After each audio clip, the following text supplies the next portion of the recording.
मैं देख रहा हूं कि दुर्भाग्य कि आज सार्वजनिक जीवन में ये हिम्मत आ रही है कि करप्शन के पक्ष में भाषण लोग कर पा रहे हैं, करेक्शन के पक्ष में, काले धन के पक्ष में खुलेआम मैदान में उतर रहे हैं। किसी भी देश के लिए मूल्यों का जो पतन होता है वो सबसे बड़ा संकट होता है। जो आज 80 साल की उम्र के होंगे, उनके जमाने में भी जब स्कूल की एग्जाम होती होगी, कॉलेज की एग्जाम होती, हो सकता है शायद एक आध चोरी करता होगा, लेकिन वो भी छुप छुप के चोरी भी चोरी से करता होगा। ये भी देखता होगा अगल बगल वाले को पता न चले कि मैं कहां देख रहा हूं, कहां से कागज है। वो एक मोरल प्रेशर में जीता था, उसको एक प्रेशर रहता था, यार मैंने इसकी कॉपी कर ली, उसको टेंशन लेता था। धीरे धीरे वक्त आया, हाथ में लिख करके जाता था, ऐसा करके लिखते था। थोड़ा वक्त बदल गया, चोरी एग्जाम में करने से वो मजबूरन कैरियर कर लेता था, लेकिन फिर भी ये चाहता था कि दुनिया को पता न चले, किसी को पता न चले, घर में भी किसी को पता न चले, टीचर को पता न चले। वक्त इतना बदलता गया कि वो टेबल पे छुरा रखता है और देखता हूं कौन आज सुपरवाइजर है, मैं तो ये लिखूंगा, खिड़की से मंगवाऊंगा। अब तो मोबाइल फोन है तो एसएमएस से आ जाता है।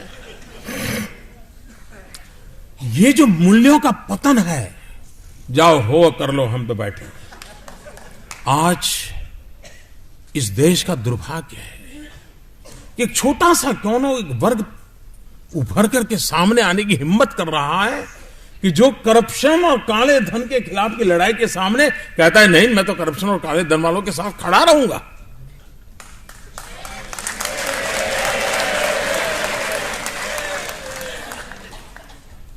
ऐसे समय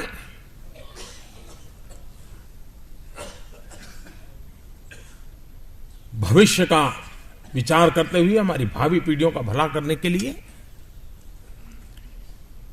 एक कॉम्प्रोमाइज मानसिकता के सामने खड़े होना पड़ेगा, लड़ना पड़ेगा। और केदारनाथ जी उस प्रकार से जिए थे।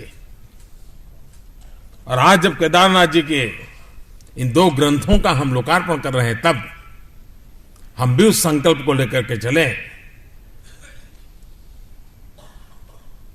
लड़ने की ताकत ना हो ऐसे लोग तो हो सकते हैं,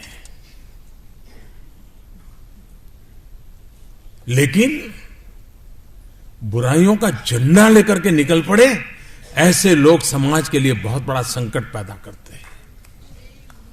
और ये समाज को बताना होगा, समाज को प्रशिक्षित करना होगा।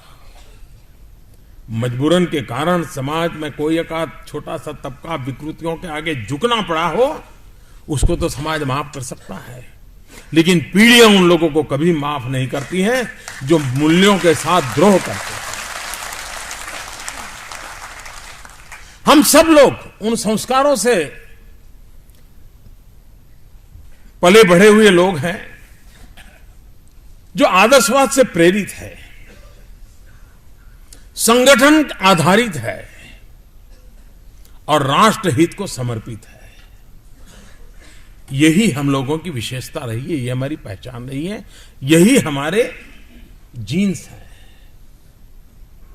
उन मूल्यों के आधार पर चलने वाले हम लोग केदारनाथ जी जैसे लक्षावधि कार्यकर्ता, उन्हीं की बदौलत तो आज मूल्यों की चर्चा करने का साहस हो पा रहा है, मूल्यों के जतन के लिए निकलने का साहस हो पा रहा है। और ये मजबूत नींव डालने का काम केदारनाथ जी जैसे अनेक उत्तम कार्यकर्ताओं ने अपने पीछे जो विरासत छोड़ी है, उसके कारण संभव है।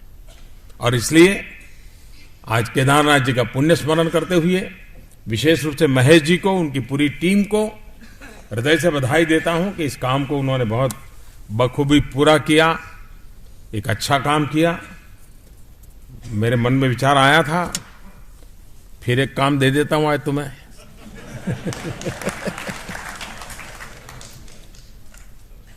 सानी जी का परिवार को मैं कुछ न कुछ काम बताता रहता हूं।